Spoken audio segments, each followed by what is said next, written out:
नमस्कार, मैं सुदर्शन सुखानी हूं और आज 8 जनवरी 2023 रविवार है। शाम के 7:05 हुए हैं। हम आज कल निफ्टी का क्या रुख बन सकता है या बाज़ार का क्या पैटर्न बन सकता है उसकी बात करेंगे। लगभग हर रोज़ की तरह हम बात निफ्टी की ही करेंगे।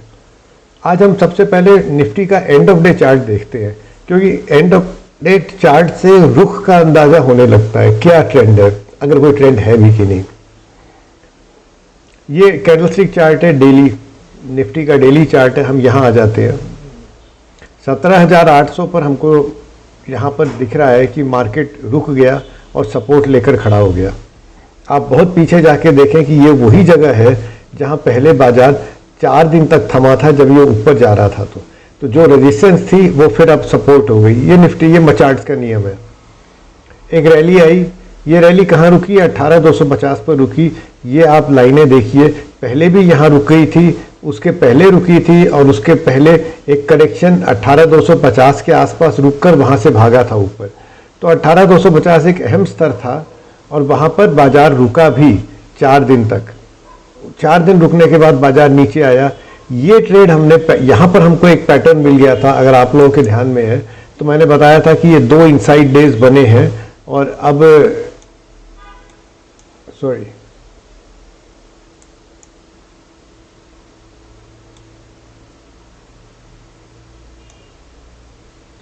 लो के नीचे बेचना बनता है और हाई के ऊपर खरीदना बनता है। ये लो के नीचे बिकवाली बनती थी। ये इसलिए बनती थी क्योंकि हमको एक पैटर्न मिल गया था। 2 तरह से पैटर्न मिला था। एक तो यहाँ रेजिस्टेंस था, दूसरा यहाँ पर एक दो इनसाइड डे बन गए थे। अब ये बात आप ध्यान में रखिए कि ये ऊपर भी जा सकता था। हमारे पास कोई डायरेक्शन का व्यू नहीं था, पर ये नीचे की तरफ आया और एक नीचे का ट्रेड मिला। अब इंट्राडे में क्या मिला क्या नहीं मिला, हम कैसे ट्रेड किए, पर रुख हमको समझ में आ रहा था। 17,800 पर बाजार रुक गया फिर कल। उसके बाद अमरीकी बाजार रात में ऊपर थे और SGX भी ऊपर था। तो हम ये मान रहे हैं कि 17,800 पर बाजार का एक लो बन गया है। कल कोई गैप अप होकर बाजार ऊपर की तरफ ही रहेगा। इसको शायद कम से कम कल तो ना तोड़े। तो निफ्टी के एंड ऑफ डे चार्ट से हमको इंट्राडे की क्या संकेत मिलते हैं? संकेत ये मिलते हैं कि एक सपोर्ट का जोन फिर यहाँ पर दिख रहा है 17,800। 17,800 के नीचे बिकवाली बननी चाहिए। निफ्टी अभी एक ट्रेडिंग जोन में है। 1 2 3 4 5 6 7 8 9 10 11 12 कैंडल्स है जो कि 17,800 और 18,250 के बीच है।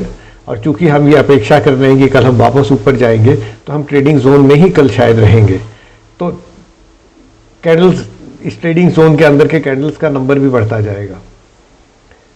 अगर हम 18,250 पहुंचते हैं तो यहाँ पर हम देखेंगे कि भाई बाजार का क्या रुख बनता है। क्या ये फिर रेजिस्टेंस लेता है या ये तोड़कर ऊपर जाता है? लेकिन इस ट्रेडिंग रेंज में चूंकि हम एक सपोर्ट पर खड़े हो गए हैं, इंट्राडे कम से कम सोमवार के लिए तो केवल बाइंग का ही रुख बनता है। ये सपोर्ट है, ये हमारा स्टॉप लॉस है, लेकिन ये स्टॉप लॉस वाइड होगा। बाजार जहाँ खुलेगा उसके अनुसार आपको स्टॉप लगाना चाहिए। गैप अप के बाद खरीदना भी नहीं बनता है। कोई रिट्रेसमेंट आए, कोई कंसोलिडेशन हो तब खरीदिएगा, टाइट स्टॉप रखिएगा। पर रुख अभी तक तेजी का ही है। आई एम सॉरी, तेजी तो नहीं कहना चाहिए, बाइंग का है सोमवार के लिए। वो इसलिए है क्योंकि सपोर्ट पर खड़े हैं, ट्रेडिंग रेंज में है। ट्रेडिंग रेंज में बाउंस होता रहता है ऊपर नीचे। अब ये या तो यहाँ ये टूटेगा 17,800 या 18,250, जब टूटेगा तब टूटेगा। तो एक इंट्राडे व्यू यही है कि सोमवार के लिए इस सपोर्ट को होल्ड करने के कारण हम केवल, कम से कम मैं केवल खरीदी का ही देखूंगा। अब आप जानते हैं बाजार कुछ भी कर सकता है, जो करेगा सो कर लेगा और रुख ये बनेगा। इस वीडियो के लिए देखने के लिए बहुत बहुत धन्यवाद। आप कृपया अपने कमेंट्स जरूर दीजिएगा। जय Hind. Good evening, I am Sudarshan Sukhani and today is 8th January 2023 Sunday. It's 7:05 in the evening, 5 past 7 in the evening. We are going to discuss the Nifty view for tomorrow. Today I have applied this end of day chart with candlesticks to explain the view and how I derive a view. Now the first decline in the Nifty came and stopped at 17,800 here. Look at the left side of your chart and you will note that the rally which started from 16,700 actually stopped at the same level of 17,800 for 4 days before having a gap up. So this resistance had become support. Again yesterday the Nifty came down to 17,800 and stopped.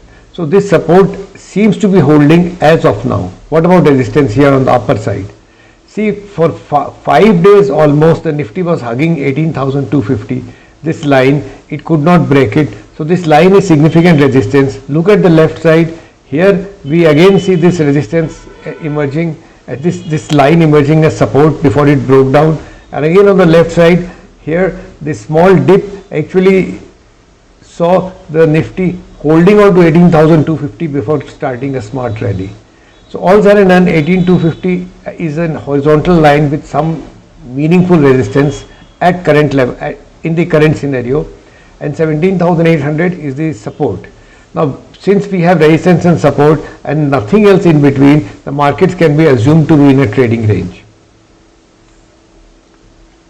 What is the trade for tomorrow? We have come to 17,800, the US markets were up. The impression is that the SGX was higher and we should be starting with a gap up if nothing goes wrong. So the gap up means that 17,800 is holding as of now. The market will certainly try to see whether it can go to 18,250. It may or may not, I can't say. Our next view will come if we get new patterns like we got these patterns, or if the market touches 18,250 or breaks 17,800. For Monday, the idea is to go long because this support is visibly holding. Now you can't go long on a gap up, you have to be patient and wait for a consolidation, an intraday dip. That is a matter of tactics for intraday traders.